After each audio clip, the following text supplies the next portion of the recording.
Oh my God, fire! The cry rang out like a gunshot. In a breath, the Grand Coleman ballroom turned from laughter to chaos. Guests screamed, gowns tangled, heels snapped against marble, and champagne glasses shattered underfoot. Smoke rolled down the staircase, orange flames crackling behind it, devouring curtains as if the house itself were being swallowed alive. Richard Coleman's chest seized. His daughter Sophie, barely 1-year-old, was asleep upstairs in the nursery. He bolted toward the staircase, but before he could reach the first step, Clara, his new wife in her crimson gown, caught his arm with shocking strength. "No, Richard!" she screamed, her voice cutting through the panic. "You'll be burned alive. Let the firemen do their job. I have to get my baby!" Richard roared, his face white, veins standing out on his neck as he tried to tear himself free. Another explosion shook the mansion, rattling the chandeliers. Flames leapt higher, the smoke thickening until the air was hard to breathe. Guests scrambled like a herd, some falling to the floor, others clawing for the doors, shouts mixed with hacking coughs, the party unraveling in a blur of hysteria. Above the roar, faint but piercing, came Sophie's cry. A desperate, high-pitched wail that sliced Richard's heart in two. "She's still alive?" he gasped. "I'm going to her." But Clara's grip only tightened, her nails biting into his arm.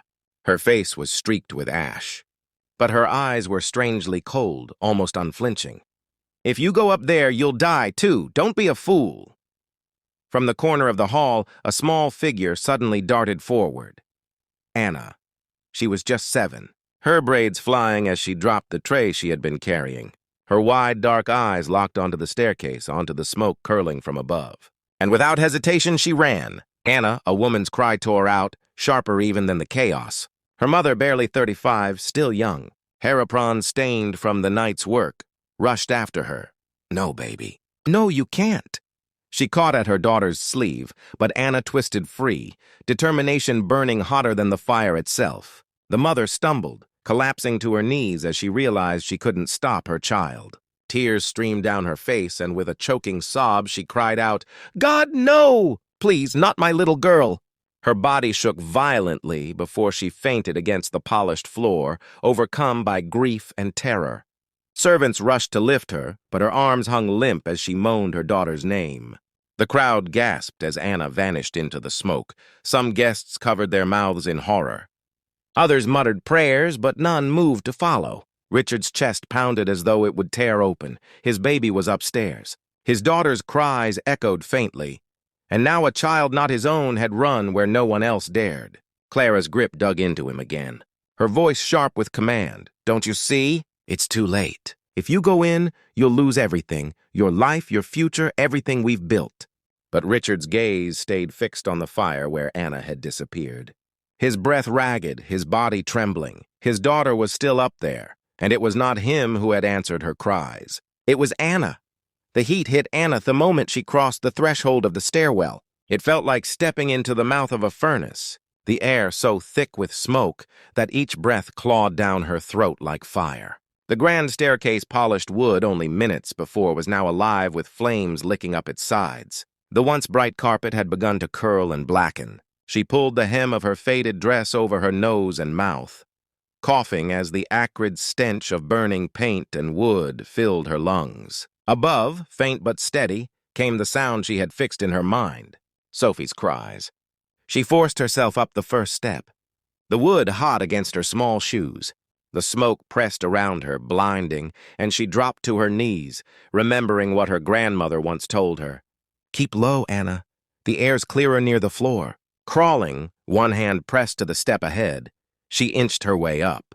A beam cracked somewhere overhead, sparks raining down dangerously close. Back in the hall, muffled by the roar of the flames, Anna thought she heard her mother's voice calling her name, breaking with terror. But she couldn't stop. Not now. Each cry from Sophie pulled her forward like an invisible rope. At the landing, the smoke was thicker, swirling black clouds choking every breath. Anna's eyes stung with tears, but she knew the way. She'd been in the nursery before, had sat on the rug beside Sophie's crib, and made the baby laugh with silly faces. Left turn, then straight past the window, then the pale door with the little painted lamb on it. Her small hand touched the nursery doorknob, and she hissed as it scorched her skin. She yanked her dress over her palm, turned it, and shoved the door open. A rush of smoke poured inside, and Sophie's cries grew louder, sharp, and frightened. Inside the nursery was a world of shadows and red light. Flames licked at the curtains, creeping toward the crib. Sophie lay there, cheeks wet, tiny fists waving helplessly, her stuffed lamb falling to the floor. Anna stumbled forward, scooping the baby into her arms. Sophie was warm and trembling, her cries muffled as she buried her face against Anna's neck. "It's okay, Sophie," Anna whispered hoarsely, though her voice shook. "I've got you! I'll get you out!" She grabbed the blanket from the crib, dipped it quickly into the spilled water from Sophie's tipped cup, and wrapped it around the baby, clutching her tightly. Anna turned back toward the hall. The way she had come was already closing. Flames surged across the ceiling, beams groaning as if the house itself was screaming. The staircase she had crawled up only minutes ago was now a river of fire. Heat pressed against her face, threatening to steal her breath. She coughed violently, almost dropping to her knees. "No," she told herself fiercely, hugging Sophie tighter. "We can't stop." Her eyes darted around desperately. Then she saw at a small side window near the nursery. She stumbled toward it, pushing it open. Cool air rushed in, sharp and sweet compared to the choking smoke. But the window was too narrow for both her and Sophie to fit through at once. Anna thought fast. She pulled the blanket tighter around Sophie, then leaned out, shouting toward the lawn below. "Help! She's here!" Her voice was raw, nearly drowned by the roar of the fire. But she screamed again. "Catch her! Huh?" Below, through the smoke, she glimpsed shapes the guests gathered on the lawn. Some pointing up at her, others shouting. Richard's voice bellowed, "Harrow and desperate! Sophie!" Clara's hand clamped onto his arm again. Even there, her shrill voice ringing, "Don't you dare, Richard. She'll kill them both." But he shoved her away, his face stricken with terror, eyes fixed on the window where Anna clung. Anna held Sophie to her chest for one last moment, whispering, "It's okay, little one. They'll take you now." Then she extended the baby out through the window. Strong hands reached up Richard's hands, and the baby was lifted safely from her arms. Sophie's cries filled the air, but she was alive, safe in her father's grasp. Sometimes it takes the smallest among us to remind the world what real courage looks like. Anna's choice in that burning mansion was more than bravery. It was love, pure and selfless. If this moment touched your heart, share your thoughts in the comments below. I'd love to hear what it meant to you. And if you believe stories like this deserve to be told, please take a moment to like this video and subscribe to the channel so you never miss the next one. Relief flooded Anna, but only for a second. The fire behind her roared, a wall of heat pressing against her back. She turned, trying to climb out herself, but her foot caught on the broken frame, her dress snagging. She tugged hard. Panic rising, flames swept into the nursery, consuming the curtains in a single violent rush. Below, Richard was shouting, "Anna, jump! You can do it!" His voice was ragged, torn by smoke and fear. Around him, the guests stood frozen, horrified. Clara's face was pale. Her lips pressed tight, but her eyes glinted with something dark. Anna yanked her dress free, coughing so hard she could barely see. Her lungs burned. Her arms trembled. Her vision blurred. She tried to climb through, but a beam above groaned and snapped, crashing down near her feet. Sparks erupted, showering her hair and shoulders. Her mother's voice pierced through the night from the lawn, broken and pleading. "Anna, my baby girl, please, God, bring her out." The 35-year-old woman collapsed again, clutching at the grass, sobbing so violently the servants could barely hold her upright. Anna's small hands gripped the window frame. Her skin blistered from heat. She coughed once more, then locked eyes with Richard below. For a moment, the chaos stilled. A grown man, a billionaire who had everything, and a 7-year-old girl with nothing but courage, connected by the life of the baby between them. With the last of her strength, Anna pushed herself through the window. The flames snapped at her heels as she fell forward, and strong arms caught her before she hit the ground. Richard held her close, coughing, his eyes wide with disbelief. Sophie wailed in one arm. Anna gasped for air in the other. Guests erupted with cries of relief. Clara stood stiffly, her face composed, but her hands trembling as though holding back fury. Anna's mother stumbled forward, shrieking her child's name, and fell to her knees beside them. She clutched Anna's burned hand, sobbing. Richard lowered Anna gently into her mother's embrace, but his gaze lingered on the girl's smoke-streaked face. Something stirred deep in him, something that made his heart seize with a strange recognition. He didn't yet understand what it was, but in that moment, one truth blazed brighter than the fire consuming his mansion. This little girl had done what no one else dared. She had saved his child. The Coleman estate, once the picture of pride and elegance, was now collapsing into chaos. Sirens wailed in the distance, still too far away, while the mansion burned like a wounded beast. Smoke curled into the night sky, red sparks rising with the wind. The grand ballroom, where moments ago guests had laughed over champagne, was a stampede of fear heels snapping, tuxedos smudged with ash, shrieks echoing as people shoved through the doors. Richard held Sophie tight in one arm, her tiny face pressed against his chest, her sobs muffled by his jacket. In his other arm, he steadied Anna, the little girl coughing, her skin blistered, her braids streaked with ash.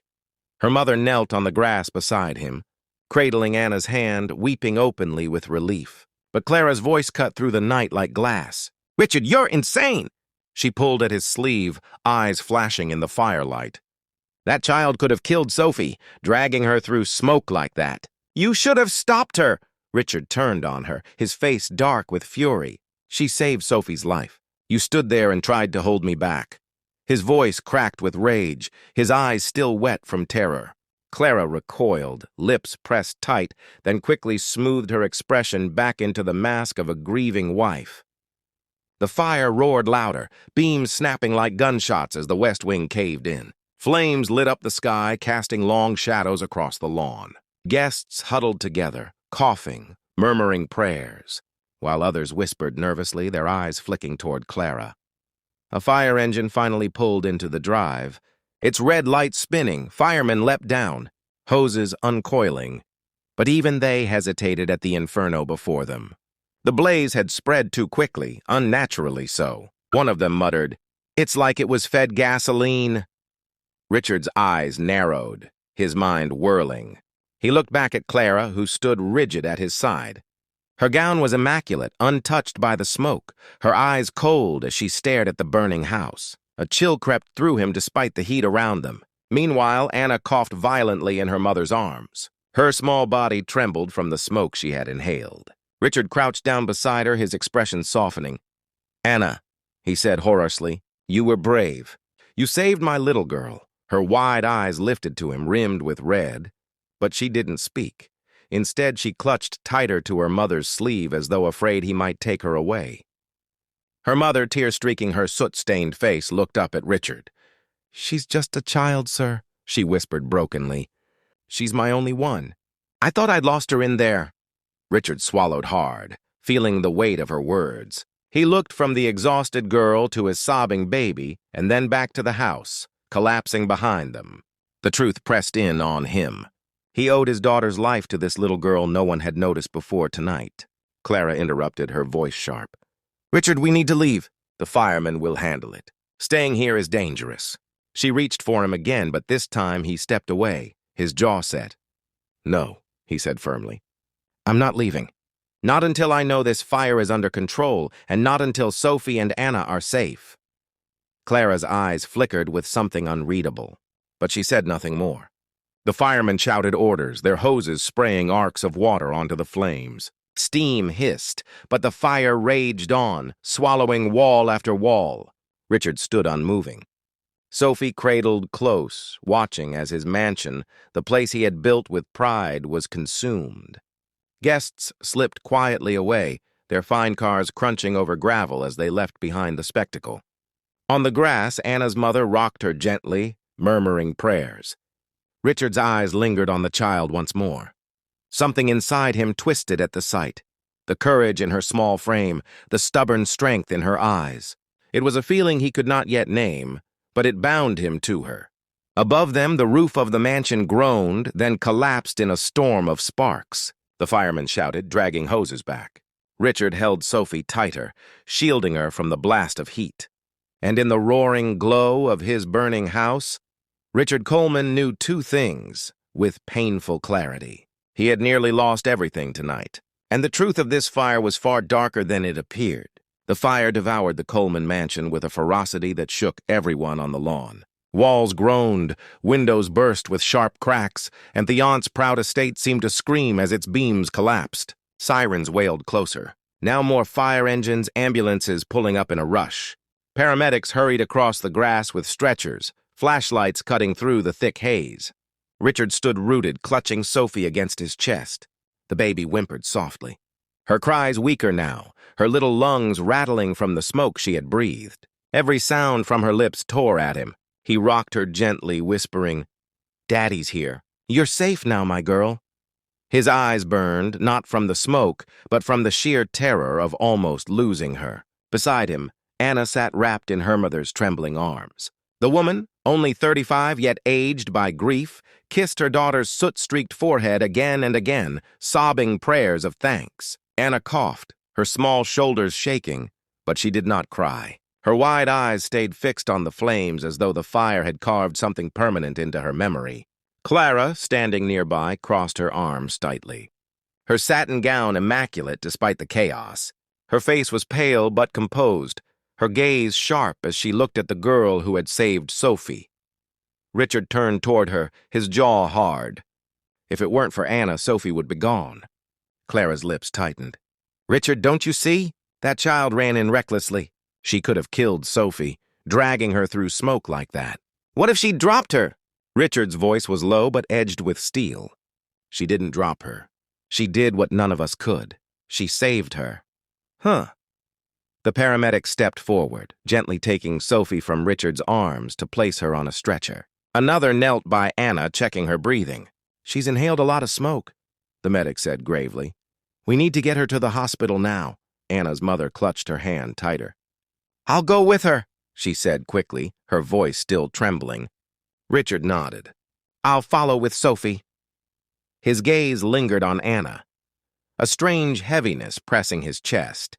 She looked so small on the grass, her lashes clumped with tears and soot. Yet she had faced what even grown men had feared. A firefighter approached, removing his helmet, his face streaked with ash. "Mr. Coleman," he said, "this fire didn't spread naturally. It's too fast, too precise, almost like it was fed to burn the house down from the inside." Richard stiffened. His eyes flicked to Clara, who was watching the exchange carefully.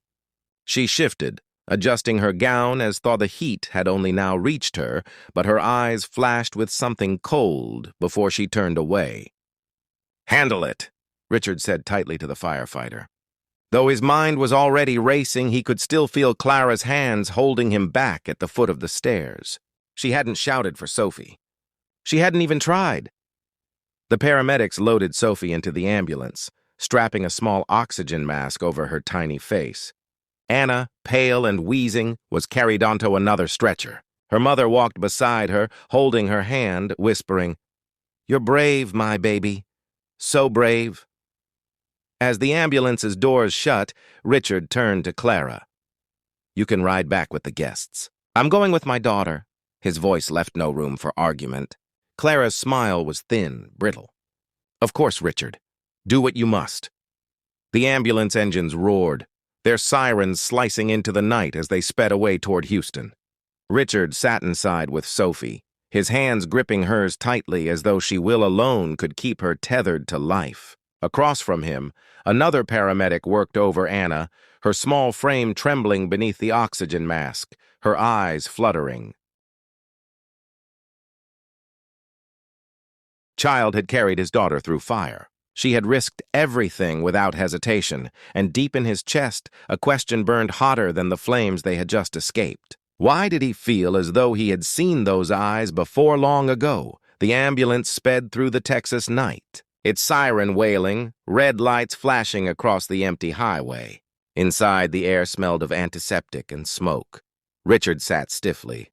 Sophie cradled on the stretcher beside him, a tiny oxygen mask covering her flushed face.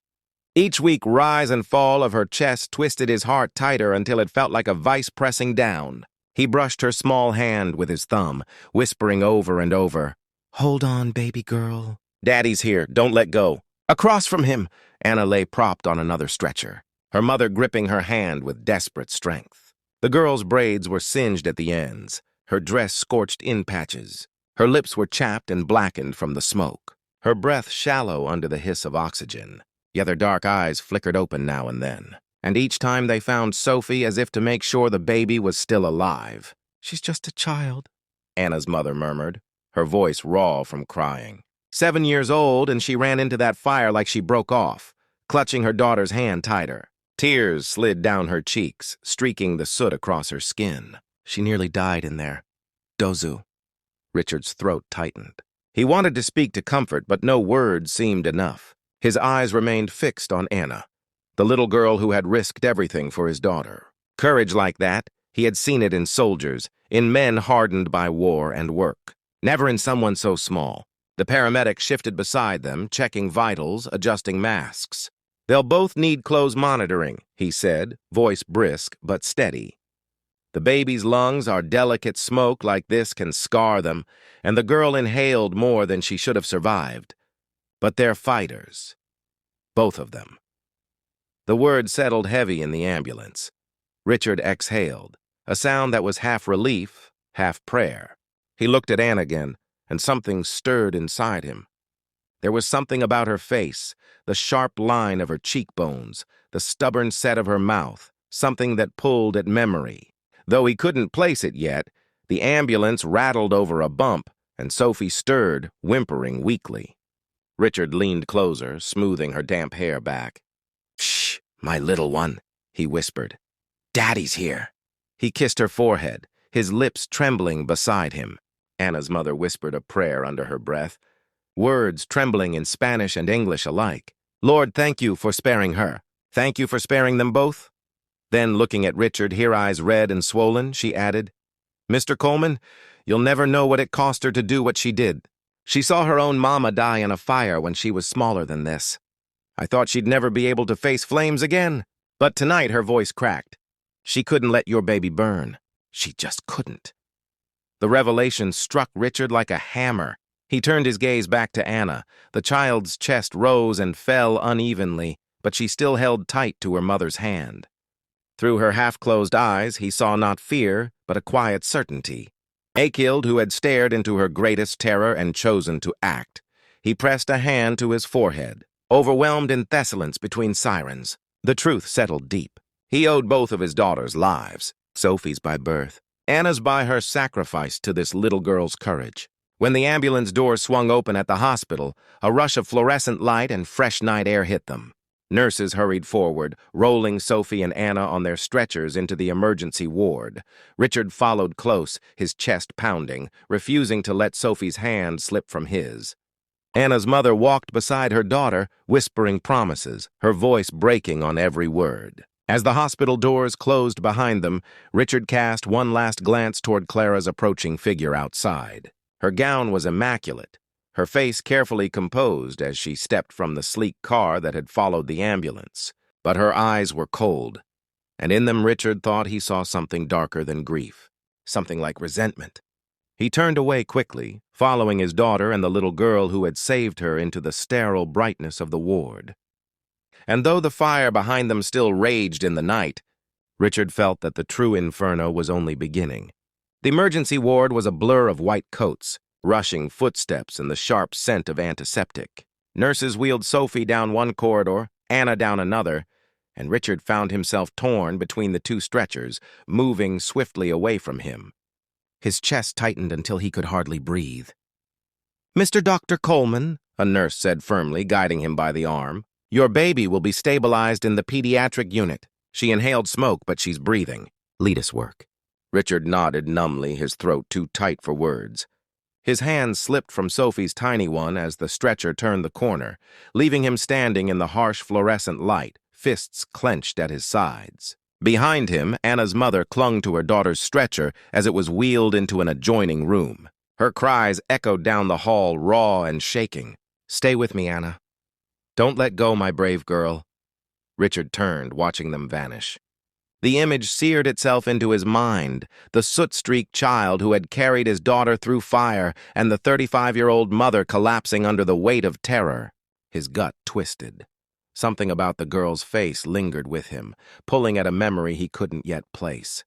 Doctors moved quickly around him, papers shuffling, monitors beeping. Clara entered at last, sweeping into the hall in her crimson gown, perfectly untouched by ash or smoke. Her perfume reached him before her voice did, honeyed but sharp. "Richard," she said, placing a manicured hand on his arm. "You look pale. You need to sit down." "I don't need to sit," he snapped, shaking her hand off.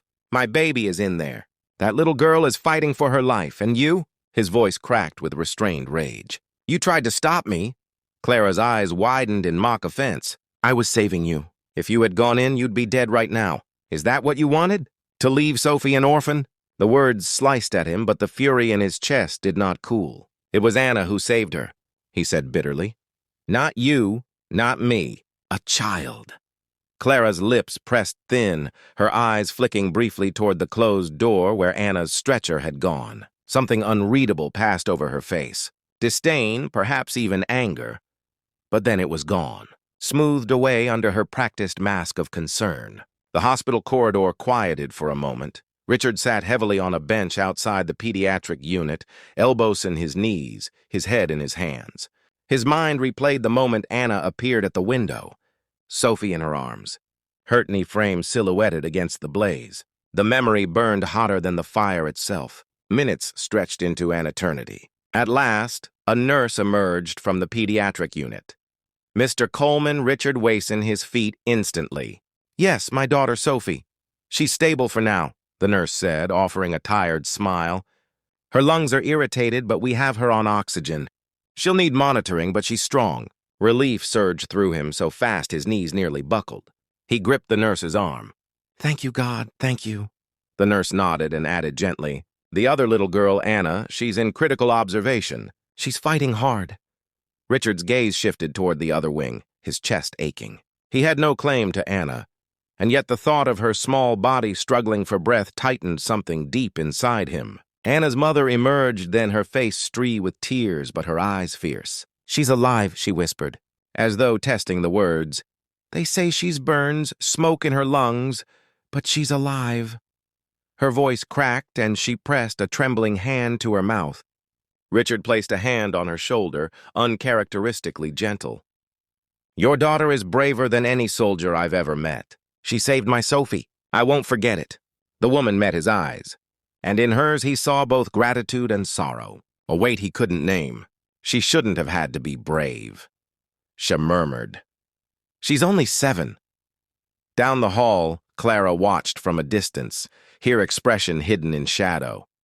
Her hands folded neatly before her, tightened until her knuckles turned white.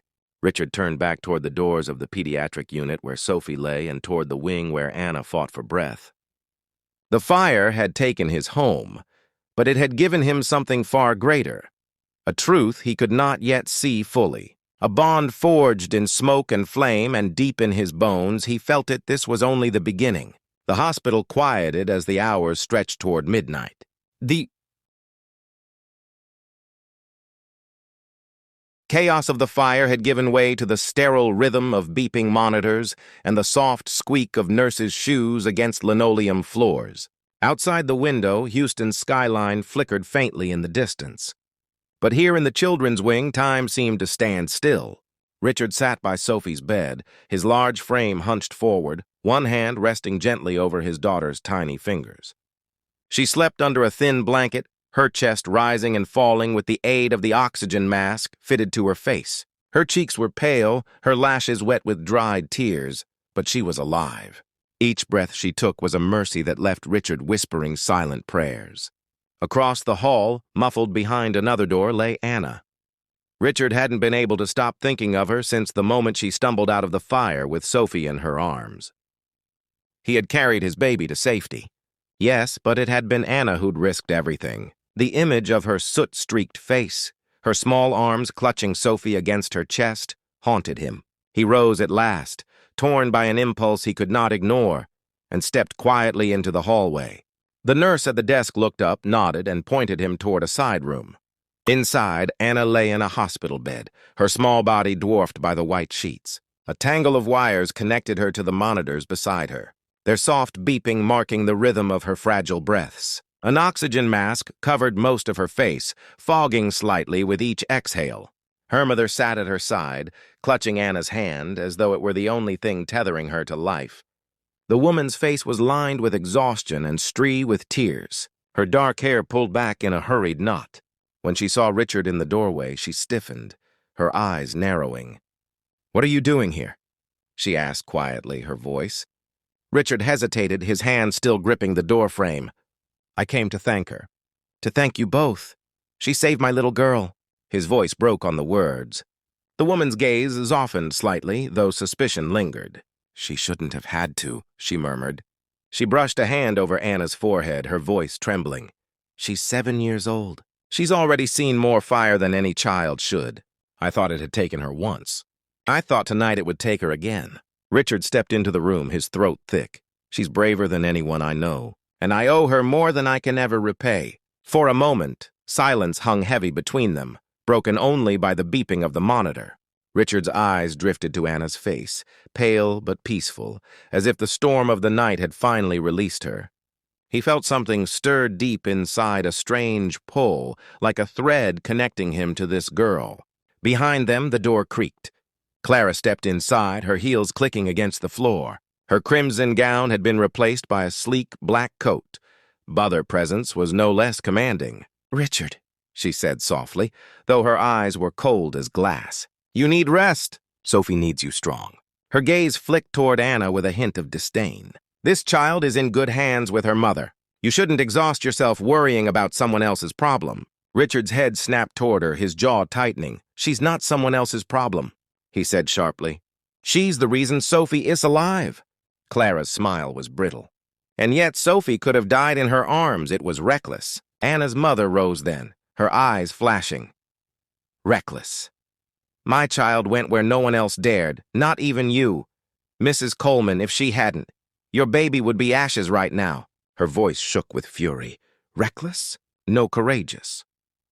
Richard felt his chest tighten with pride for the woman's words, and with shame that Clara had to be corrected at all. He turned back to Anna, then to her mother. "If there's anything you need, anything at all, you'll have it. This house, this family owes her everything." Anna stirred faintly, her small fingers twitching in her mother's grip. Richard leaned closer, his heart thundering, but her ears did not open. Still, the sight filled him with a fierce protectiveness he hadn't expected. Outside, thunder rolled across the night sky, though no storm had been forecast. Richard shivered, a chill running down his spine. Something about this night felt faded, as though the fire had burned away not just his home, but the veil over truths long hidden. And as he stood watching the fragile rise and fall of Anna's chest, he knew one thing with absolute clarity. This child had entered his life for a reason, and whatever that reason was, it was only beginning to reveal itself. By dawn, the hospital had grown eerily quiet. The night's chaos had faded into the hum of machines, the shuffle of nurses, and the low murmur of tired families waiting for word from doctors. Outside, the first pale light of morning crept across the horizon, but for Richard, there was no sense of peace. He hadn't slept. He couldn't. His baby girl lay in one room and in another. The little girl who had saved her fought to breathe. Richard stood by the window of the pediatric wing, his shoulders tense, staring out at the city skyline. His suit jacket hung open, Histy loosened, the lines around his eyes deeper than they had been the day before. In the reflection of the glass, he saw Clara's figure moving behind him. "You should try to rest," she said gently, though her tone felt rehearsed. "Staring at the window won't bring Sophie back to health any faster." Richard didn't turn. "She's alive because of Anna." His voice was low, edged with exhaustion. "I can't stop thinking about it. That child ran through fire when everyone else froze, including me." "Oh." Clara's smile tightened, her reflection in the glass catching the faintest twitch at the corner of her mouth. Or perhaps it was foolishness. A child doesn't understand danger. She could have killed Sophie if she stumbled. Richard turned sharply, his eyes narrowing. "Don't ever say that again. She risked everything. You held me back. If it weren't for her, I'd be burying my daughter today. For the first time, Clara faltered under his glare, but only for a second.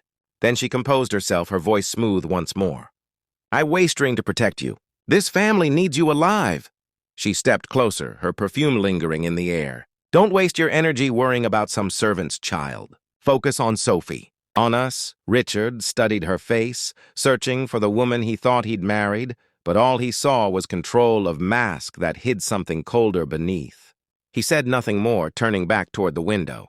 Later that morning, a man in uniform approached. He was one of the investigators assigned to the fire, his notepad tucked under his arm, his expression grim. Mr. Coleman, he began, I need to speak with you about the blaze. Richard led him into a quiet corner of the hallway. Clara followed, her heels clicking softly against the floor, her presence stiff at his side. The investigator cleared his throat. We've examined their mains of the West Wing. The fire spread faster than normal, too fast. We found traces of accelerant near the stairwell in the kitchen. This wasn't an accident. Someone wanted that house to burn. Richard felt his stomach drop. His fists clenched at his sides. Are you telling me it was arson? Yes, sir, the investigator said, and not just that it was carefully planned. Whoever said it knew exactly where to place the accelerant to trap anyone upstairs. Clara let out a sharp gasp, pressing a hand to her chest. That's horrifying. Who would do such a thing? Her voice trembled, but her eyes flicked sideways, gauging Richard's reaction. Richard's jaw tightened. His mind replayed the night the explosion, the smoke spreading like it had been fed. Clara's grip on his arm, the strange coldness in her eyes when Sophie's cries filled the hall. A chill slid down his spine. Do you have any suspects? Richard asked, his voice steady but heavy. Not yet, the investigator admitted, but we'll be questioning staff and guests, someone close enough to the family to know the house. Clara's voice rose quickly. Richard, surely you don't think anyone we know would. She cut herself off, biting her lip, then smoothed her tone.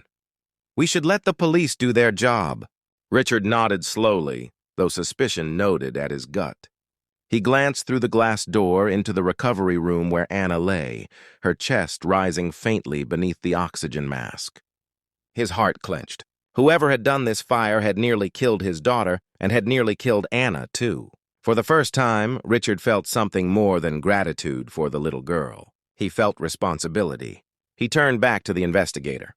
Do whatever it takes. I want to know who did this, and I want them brought to justice. The man nodded, tipping his hat, and walked away. Clara slipped her arm through Richard's. Her touch soft, but her voice carefully measured. Richard, don't torture yourself with suspicions. Think of Sophie. Think of our future. But Richard barely heard her. His mind was already racing, circling one thought over and over. The fire wasn't fate. It wasn't an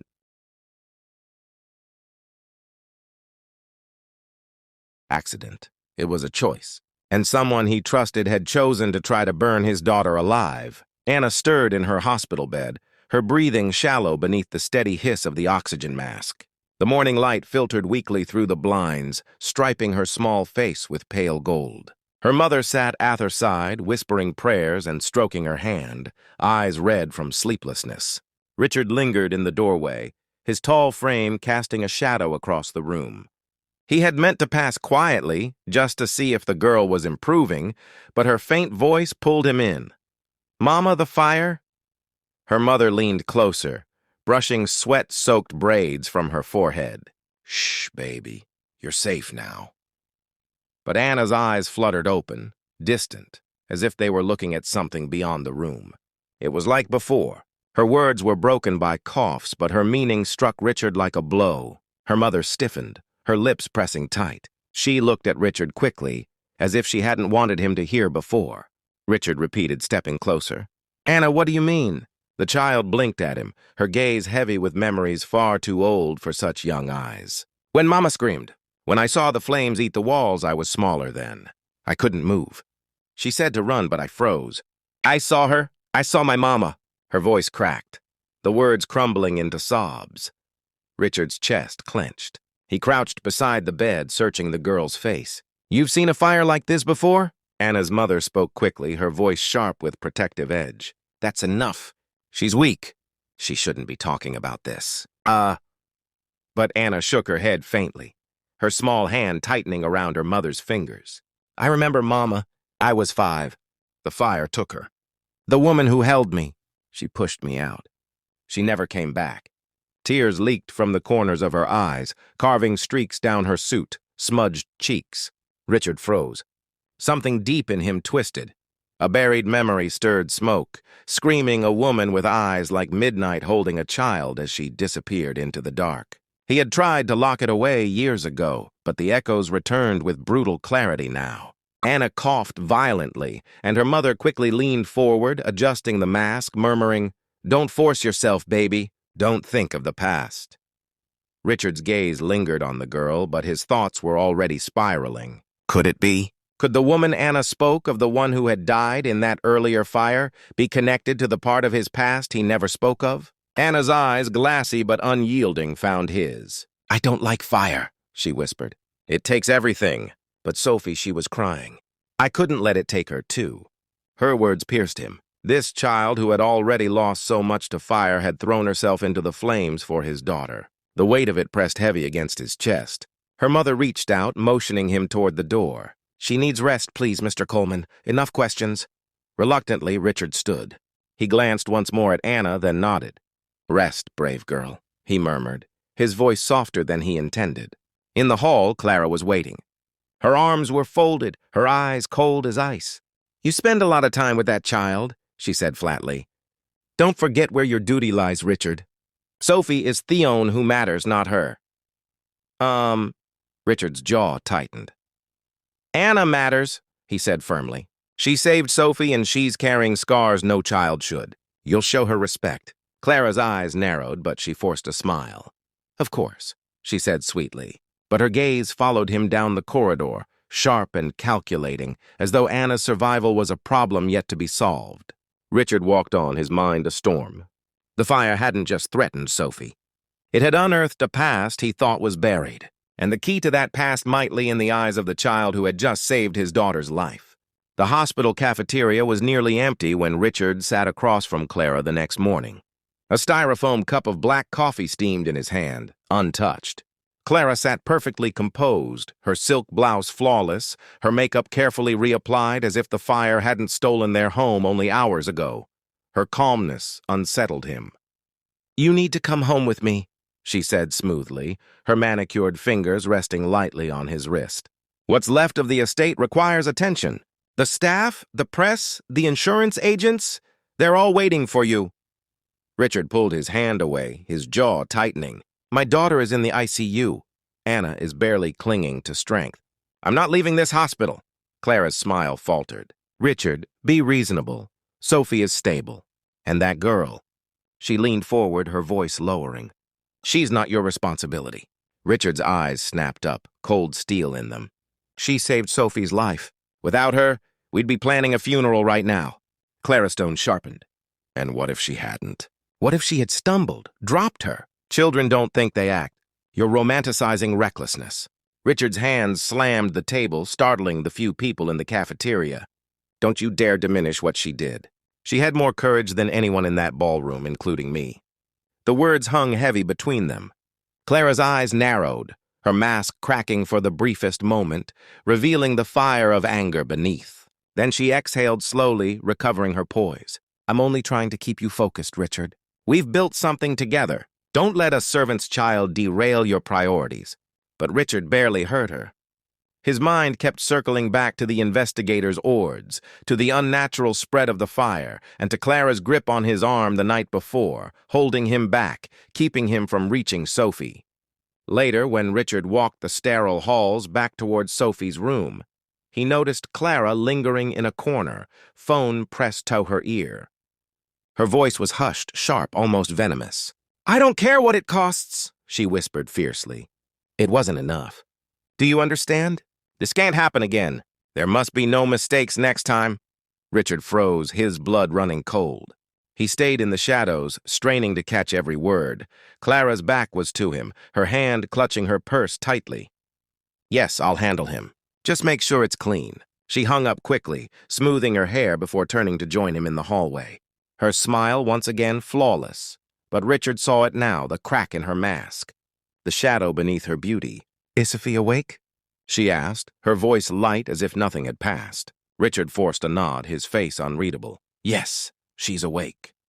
But inside, suspicion was gnawing at him, louder and hotter than the flames that had gutted his mansion. Clara's words, her cold eyes, the unnatural fire. It was beginning to fit together into a picture he did not want to believe. As he stepped back into Sophie's room, he glanced across the hall where Anna lay. Her mother sat vigil, whispering softly in Spanish, rocking gently as though to keep her daughter tethered to this world. Anna stirred faintly, her lips moving behind the oxygen mask, and Richard felt that strange pull again.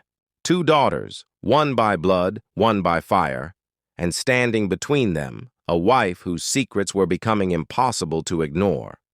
The hospital hallways had quieted after dusk, but the silence was not peace. It was the kind of silence that weighed heavy, broken only by the hum of machines and the occasional squeak of a nurse's shoes against the polished floor.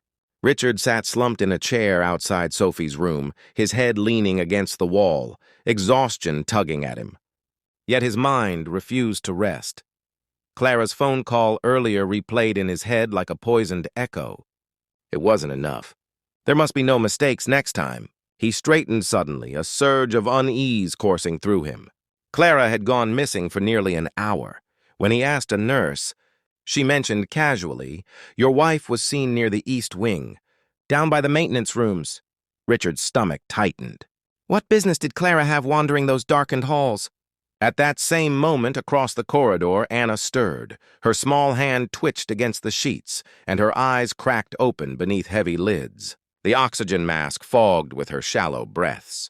Her mother was asleep in the chair beside her, her body slumped forward in exhaustion.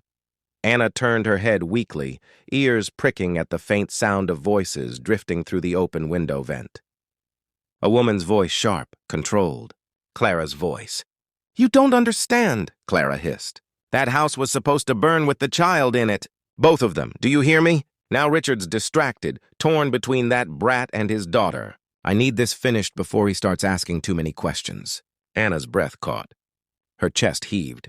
The monitor beside her beeping faster. She wanted to cry out, but fear pressed her voice down. She gripped the sheet with tiny fists, her mind flashing back to the fire, to the way Clara had clung to Richard in the ballroom, not letting him move. The man Clara spoke to answered in a low murmur, too faint for Anna to make out. "Clara."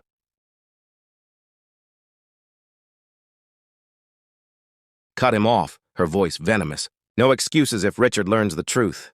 Everything is over. Do you understand? Everything." Anna's small body shook. She tried to sit up, but her lungs rebelled, sending her into a violent coughing fit. Her mother jolted awake, rushing to steady her. "Shh, baby, don't push yourself," she whispered, stroking her braids. Anna pointed weakly toward the vent, her eyes wide with terror. "Mama, she wants Sophie." Her mother frowned, glancing toward the ceiling. "Who, baby? Who are you talking about?" But Anna's strength gave out. Her arm dropped limply back to the bed, and she slipped again into half-consciousness, her small body trembling beneath the sheets. At that same moment, Richard turned the corner, his shoes striking the tile softly. He paused near the maintenance wing just in time to hear Clara's voice fade away. "Tomorrow. It has to be tomorrow." She hung up. He stepped back quickly, pressing himself against the wall before she emerged. Clara's heels clicked against the floor as she walked past, her expressions smooth, her coat draped elegantly around her shoulders. She did not see him standing in the shadows. Richard's heart pounded. He wanted to confront her right then to demand answers, but something inside warned him Clara was dangerous, and if she was willing to orchestrate fire, she was capable of much more. He turned instead back toward Sophie's room, but this gaze fell on Anna's door for a reason he could not explain. His feet carried him there. He peered in. The little girl lay weak, her mother rocking beside her, whispering soothing words. The monitor beeped steadily now, but Richard saw the fear still lingering in Anna's eyes, even in sleep. He stepped inside quietly, his voice barely above a whisper. "You're safe now, Anna. No one will hurt you. Not while I'm here." The girl stirred, her lashes fluttering. For a fleeting moment she seemed to hear him, her small lips forming a single word through the fog of half-dream. "Promise!" Richard froze. Something in his chest broke at that word. He placed a hand gently on the bed rail, bowing his head. "I promise," he whispered. But even as the vow left his lips, he knew the storm was far from over. Clara's secrets were unraveling, and the cost of uncovering them could be higher than he dared imagine. Morning light seeped into the hospital, pale and gray, chasing away the long shadows of the night. Richard had not closed his eyes once. He sat in Sophie's room, his hand wrapped around his daughter's tiny fingers. Her breathing had steadied, soft and rhythmic beneath the oxygen mask. Relief washed through him with every rise and fall of her chest, but peace did not come. Not with Clara's words echoing in his mind. It wasn't enough. Tomorrow. The door creaked open. A nurse entered quietly, carrying a clipboard. "She's improving," she whispered. "Her lungs are responding well. With a few more days, she should recover fully." Richard exhaled, nodding, though the weight pressing on his chest did not lift. When the nurse left, he kissed Sophie's forehead gently and rose. His gaze drifted across the hall to Anna's room. The little girl lay still. Her braids split against the pillow, her mother holding her hand with fierce devotion. Anna's face was pale, but her lips moved faintly, whispering something in her sleep. Richard stepped closer to the door and heard it. Promise. His throat tightened. He remembered the way she had looked at him last night, her wide eyes pleading. That single word had pierced deeper than any oath he'd ever made. He straightened, his jaw firm. "I keep my promises," he murmured. As he turned to leave, a figure appeared Clara in a tailored navy dress, her face flawless, but her eyes sharp. "There you are," she said, her voice soft but edged with urgency. "The press is waiting. They want a statement from you about the fire." Richard studied her, searching her expression. "Do you want me to stand in front of cameras while my daughter lies in a hospital bed?" His tone was colder than ice. Clara's smile flickered, but she quickly recovered. "The world wants to know. The Coleman family is strong, unshaken. If you don't speak, people will start to whisper about you, about us." "Let them whisper," Richard snapped. "I'm not leaving Sophie, and I'm not abandoning Anna either." Her eyes narrowed. "That girl again, Richard. She's not your child." "She saved mine," he said, his voice rising. "That makes her my responsibility, too." For the first time, Clara's mask cracked and a flash of anger flared in her eyes. She opened her mouth to speak, but Richard cut her off. "Don't push me, Clara. Last night I heard things. Things that make me wonder if the fire wasn't just fate, if someone wanted Sophie gone." Clara froze, her breath hitching almost imperceptibly. Then she forced a laugh, brittle and thin. "Richard, you've been awake too long. You're imagining things." But he saw at the flicker of fear beneath her polished exterior. He stepped closer, his voice low and dangerous. "If I find out you had anything to do with that fire, anything at all, there will be no place on this earth you can hide." For a moment, Clara's facade slipped entirely. Her jaw tightened, her eyes hardening with something sharp and venomous. Then, just as quickly, she smoothed her features into calm serenity. "Of course, Richard," she said softly. "I only want what's best for us." She turned and walked away, her heels clicking down the hall, leaving Richard alone in Thessalon's. He exhaled, his hands trembling, rage and fear warring inside him. He looked once more toward Anna's room. The monitor beeped steadily. Her mother still holding her hand, whispering prayers. Richard pressed a hand to the glass window, his reflection superimposed over the small girl inside. "I don't know why fate put you in my path," he whispered, "but I won't let them take you or Sophie from me. Not again." In that moment, Richard felt his resolve hardened like steel. He had built empires, fought battles in boardrooms, faced betrayal in business, but this was war of another kind, and this time the stakes were blood. The day passed in a blur of reporters buzzing outside the hospital and murmurs in the hallways. Richard ignored it all. He spent the morning by Sophie's side, the afternoon checking on Anna. The little girl still slept most of the time, her chest rising in shallow breaths. But whenever her eyes fluttered open, they found Sophie's room across the hall as if she was still guarding her. That evening, Richard stepped outside for the first time in days. The air was heavy with the scent of rain, though the sky was only overcast. He leaned against the cold stone wall, exhaustion pulling at him. when a man's voice came low and urgent from the shadows. "Mr. Coleman." Richard straightened his guard, immediately rising. A man in a worn brown jacket stepped forward, his cap pulled low. He wasn't hospital staff nor press, Richard could tell instantly. His eyes darted toward the entrance, then back to Richard. "I don't have time," Richard said sharply. "If you're looking for money, you'll have to wait." The man shook his head. "This isn't about money. It's about the fire." Richard froze. "Go on." The stranger glanced around again, his voice dropping. "I worked some of the crews near your estate. I saw her. That woman, your wife. She was there before the fire. She went in through the back with a man carrying canisters. I thought it was odd, but I kept my head down. Then an hour later, the blaze started." Richard's pulse thundered in his ears. "You're certain it was her?" Thaman nodded quickly. "I'd swear it before God. But listen, be careful. Whoever she's working with, they're dangerous. You think the fire was the end? It wasn't. It was only the start." Richard's fists clenched at his sides. A part of him had known, but hearing it confirmed struck like a knife to the gut. Clara hadn't just been suspicious, she had orchestrated it. She had tried to kill Sophie. "Why are you telling me this?" Richard asked, his voice rough. The man's eyes flicked with fear. "Because I have a daughter, too." I couldn't sleep knowing I stayed quiet. He pressed a slip of paper into Richard's hand.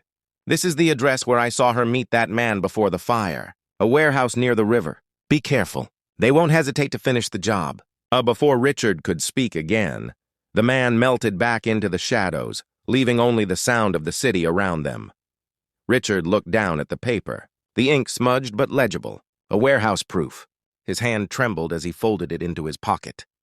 When he returned inside, Clara was waiting in the hallway, her arms folded, her expression carefully calm. "There you are," she said smoothly. "I was beginning to worry, Richard studied her face, his fury carefully hidden behind an unreadable mask. For Sophie, for Anna, he could not let her see what he knew. Not yet. Just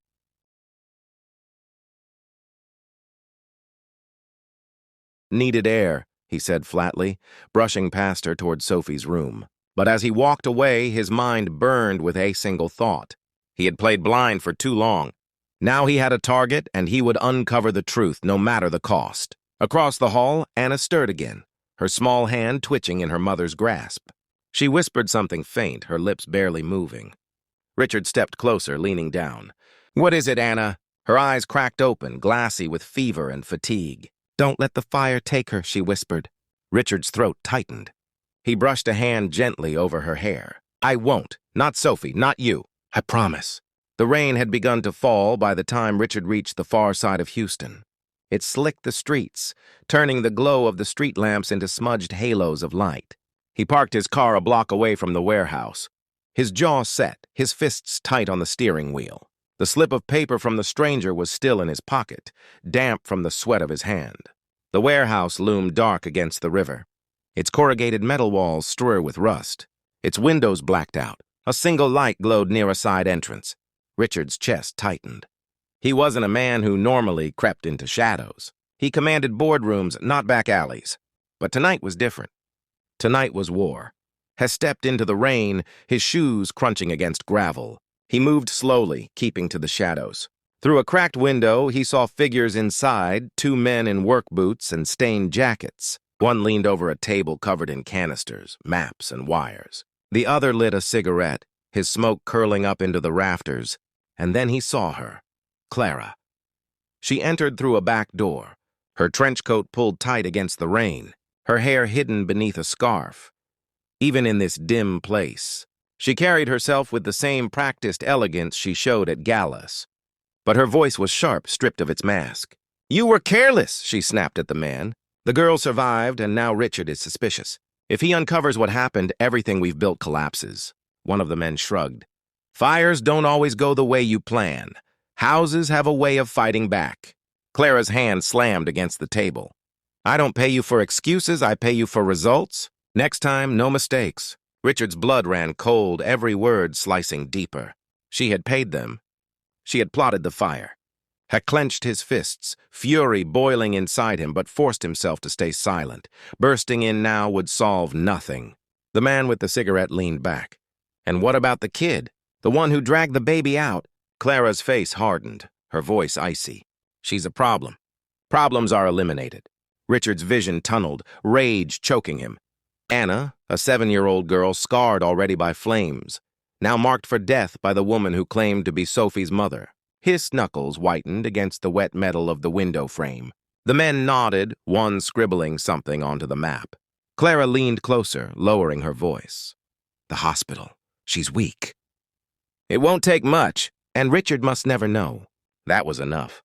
Richard pulled back, his breath sharp in the cold night air. His hands trembled, not with fear, but with rage. He stumbled into the shadows, rain pelting his face, the truth burning in his chest. Clara wasn't just cold or selfish. She was lethal. She had tried to burn Sophie alive, and now she meant to silence Anna. When he finally reached his car, his reflection in the rain-streaked window startled him. His eyes were dark, hard, unrecognizable even to himself. He sank into the driver's seat, his pulse still thundering. His mind raced, weighing his next move. Go to the police, confront Clara directly. Both options meant risk, and time was running short. Then he remembered Anna's small voice from earlier. Weak but clear. Don't let the fire take her. He gripped the wheel until his knuckles ached. I won't, he whispered into the storm. Not Sophie. Not Anna. I'll burn me world down first. The engine roared to life, and Richard turned the car back toward the hospital. Clara might still think she controlled the game, but she had underestimated him. For the first time since the fire, Richard Coleman was no longer afraid. He was angry. And anger, he knew, was far more dangerous than fear. The hospital was dim in the late hours, its long corridors lined with muted lights and the faint hum of machines. Richard walked quickly, his coat still damp from the rain. His mind replayed Clara's words at the warehouse, every syllable cutting deeper. The hospital, she's weak. Problems are eliminated. When he reached Anna's room, he stopped short. The door was ajar. A shadow moved inside. Richard pushed the door open silently, his heart pounding. Anna's mother was asleep in the chair, her head resting against the bed rail, exhaustion pulling her down. Anna herself lay small and fragile under the sheets, her oxygen mask fogging faintly with each breath. But someone else was in the room. A man, his jacket hood pulled up, his hand sliding slowly toward the machine by Anna's bedside. Richard's fury surged. "Step away from her," he growled. The intruder spun, startled, his eyes narrowing. For a moment, the room seemed to shrink. The only sound, the steady beep of Anna's heart monitor. "Who the hell are you?" the man spat. Richard stepped forward, his broad frame filling the doorway. "I'm the man whose daughter she saved, and the man who will break you in half if you touch her." The man hesitated, then lunged toward the door. Richard moved faster, slamming him against the wall with a force that rattled the bed. Anna stirred, coughing weakly. Her mother waking with a start. "Mr. Coleman!" Her mother gasped, eyes wide with fear. Richard didn't look away from the intruder. His forearm pressed hard against the man's chest, pinning him. "Who sent you?" he demanded. The man sneered, struggling. "You don't want to know." Richard's grip tightened. "Clara sent you, didn't she?" The man's silence was answer enough. Richard shoved him harder, his voice a low snarl. "If you ever come near her again, if you so much as breathe her name, I'll make sure you disappear long before the police ever get their hands on you." Thayman's eyes flicked with fear. He shoved Richard's shoulder and bolted past him, vanishing down the hall before security could arrive. Anna's mother rushed to her daughter's side, trembling as she adjusted the oxygen mask. "My baby," she whispered. "God, I almost lost you again." Richard stood frozen for a moment, his chest heaving.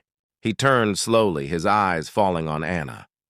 She was awake now, her wide, dark eyes staring up at him. She reached out a weak hand, and Richard took it gently in his. "You're safe now," he said, his voice softer than he expected. "I promise you no one will ever touch you again. Not while I'm here." Tears slipped down Anna's mother's cheeks. "Why are you doing this for her, Mr. Coleman? You've already thanked her 100 times. You don't owe us anything." Richard shook his head, his eyes never leaving Anna. "You're wrong. I owe her everything, and I don't abandon the ones who save my family." Anna's lips curved faintly beneath the mask, the ghost of a smile breaking through her exhaustion. For the first time since the fire, she seemed at peace, but Richard knew peace was fragile. Clara wouldn't stop. If she had sent one man tonight, there would be another tomorrow. He looked at Anna's mother, his voice steady. I need you to trust me. Keep her close. Don't let her out of your sight. And no matter what happens, don't trust Clara. The woman's eyes widened, confusion and fear battling within them, but she nodded slowly. I trust you, Mr. Coleman. I trust you. Richard squeezed Anna's small hand once more before releasing it. As he stepped back into the hallway, he felt the weight of a new truth settle on him. He wasn't just protecting Sophie anymore. He was protecting Anna, too, and that meant he was protecting the future. The following morning broke gray and heavy with rain streaking the hospital windows like tears. Richard hadn't slept, not even in the stiff chair by Sophie's bed. He had spent the long hours replaying the confrontation from the night before the intruder in Anna's room. The terror on her mother's face, the promise he had made. He could still feel the man's weight against the wall, still hear his mocking silence when he demanded the name of who had sent him. He didn't need the answer. He already knew. Clara, when a nurse came in to check Sophie's vitals, Richard stepped out into the hall. Across the corridor, Anna lay resting quietly, her mother awake now, clutching her daughter's hand with a vigilance that spoke of fear that never slept. Richard approached the door softly. Anna's mother looked up at him, her eyes rimmed with exhaustion, but sharp with worry. Is it true? She whispered. Was someone trying to hurt her last night? Richard hesitated, then nodded. Yes, but I stopped him. He won't come back. I'll make sure of it. The woman's hand tightened around Anna's. Why? Why wouldn't one want to hurt a child? She's already suffered enough. Richard's gaze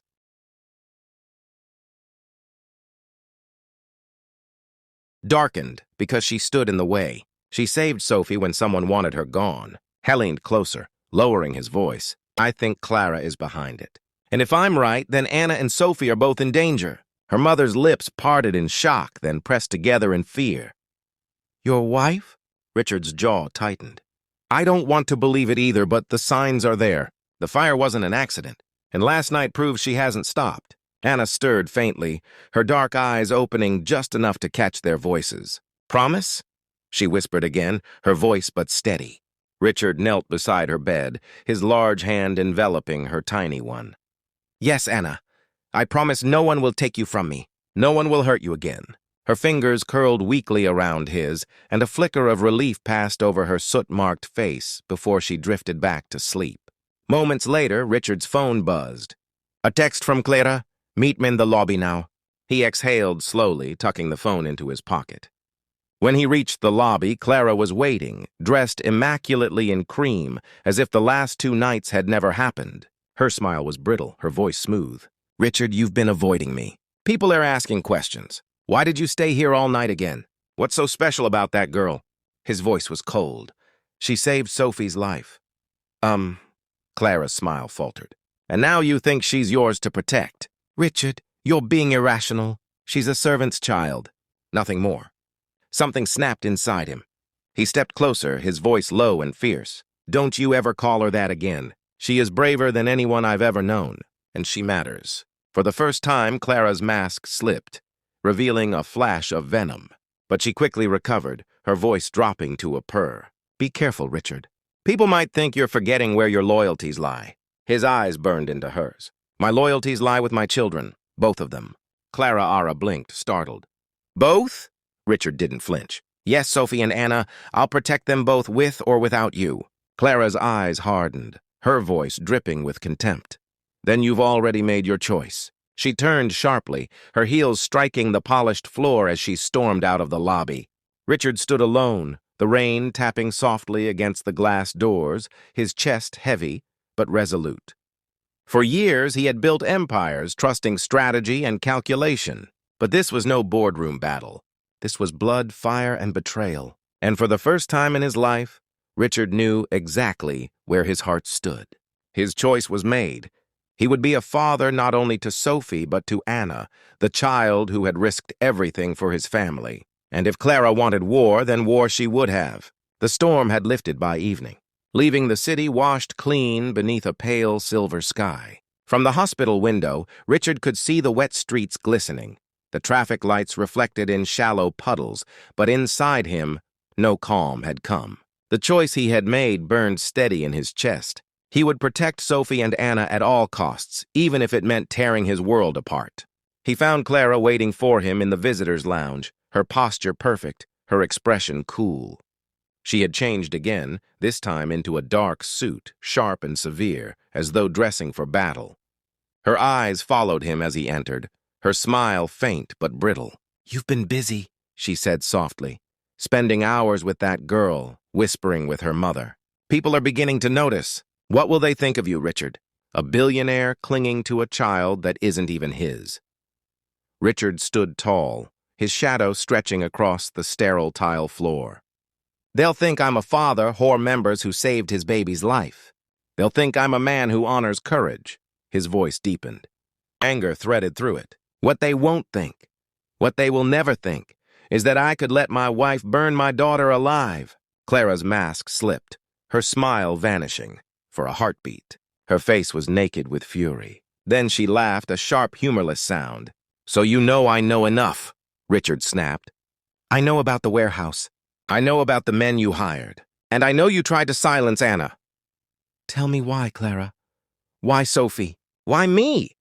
Clara rose, her heels striking the floor with precision. She circled him slowly, her eyes gleaming like a predator's. "Because, Richard, everything you own should have been mine. Do you know what it's like to stand in your shadow? To smile while everyone whispers that you'll never be more than a second wife. A decoration? I was never going to be a decoration. I was going to own it all. And your daughter, your precious Sophie, was in the way." Richard's fists clenched, his knuckles white. "She's a baby. All the better," Clara hissed. "No heirs, no legacy to bind you. You would have had only me." The words hit Richard like a physical blow. He stepped closer, his voice low, trembling with rage. "You tried to kill my child. You nearly killed Anna, and you dared to call it love." Clara's smile curved again, dark and mocking. "Love? No, Richard. Power. Something you of all people should understand." For a moment, the silence between them was heavy, electric, dangerous. Richard stared at the woman he had once believed would be his partner, his comfort, and saw only a mask of beauty over a soul of ice. At last his voice cut through the stillness. "It ends tonight. You won't come near Sophie again. You won't come near Anna. I will see to it personally." Clara's eyes narrowed, but she didn't flinch. "You think you can cut me out, Richard? You think the police will believe you over me? I'm your wife. I'll walk out of here with half of everything you own, and you'll be left with nothing but your guilt." Richard shook his head slowly, his expression cold, unyielding. "No, you've already lost. You just don't know it yet." Clara stepped back, her lips tightening. For the first time, Richard saw a flicker of doubt behind her anger. He turned, leaving her standing in the sterile lounge, her reflection caught in the darkened window like a ghost. His footsteps echoed down the corridor, each one steady, certain. The fight was no longer in the shadows. It was out in the open now, and Richard was ready. The hospital smelled of antiseptic and rain-soaked air as Richard walked the long corridor toward Sophie's room.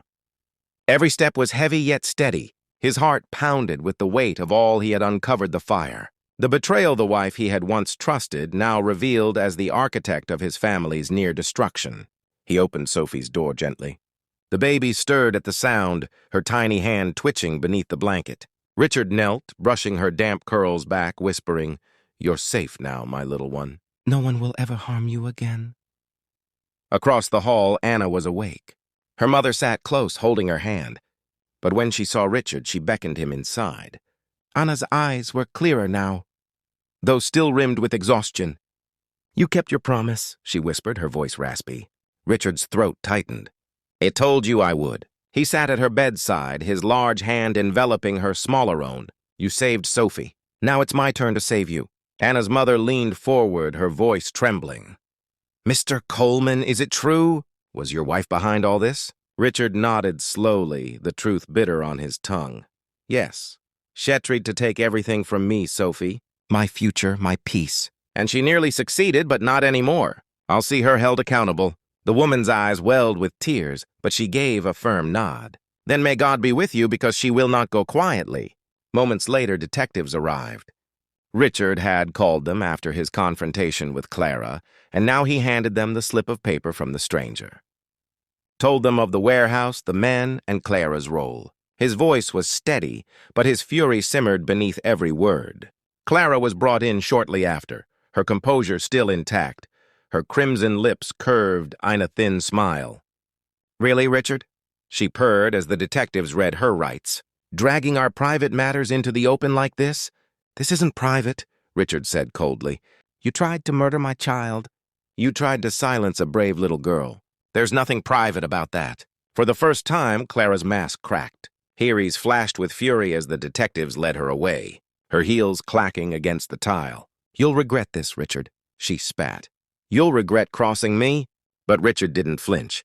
He watched her disappear down the corridor, her voice echoing like a ghost behind her, and felt a strange calm settle over him.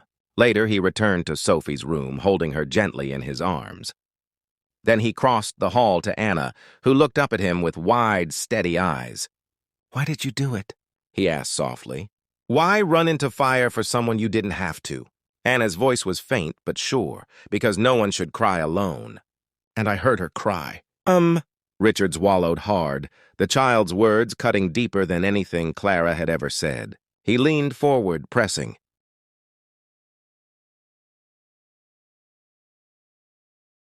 His lips to her forehead, his voice rough. "You'll never cry alone again. Not while I live." The storm outside had passed, leaving the world washed clean. The flames had destroyed his house, his illusions, and his marriage. But from the ashes, something stronger had risen. Truth, loyalty, and the bond between Eamon and two children who now carried his heart. Richard stood between their rooms that night, his back straight, his eyes steady. Clara's fire had failed. The truth had burned brighter, and for the first time in years, Richard Coleman felt like a father, not just to the child of his blood, but to the one who'd stepped from the fire with courage beyond her years. In the end, the fire was more than an act of destruction. It was a revelation. It stripped away the illusions of wealth, beauty, and power, exposing the truth of loyalty, sacrifice, and courage. From Anna, a child with nothing to give but her own small life, came the greatest lesson, that love and bravery are not bound by blood or status. And from Richard, a man who nearly lost everything, came the reminder that being a father is not about what you own, but about whom you choose to protect. The lesson is simple yet eternal. True family is forged not in comfort but in fire.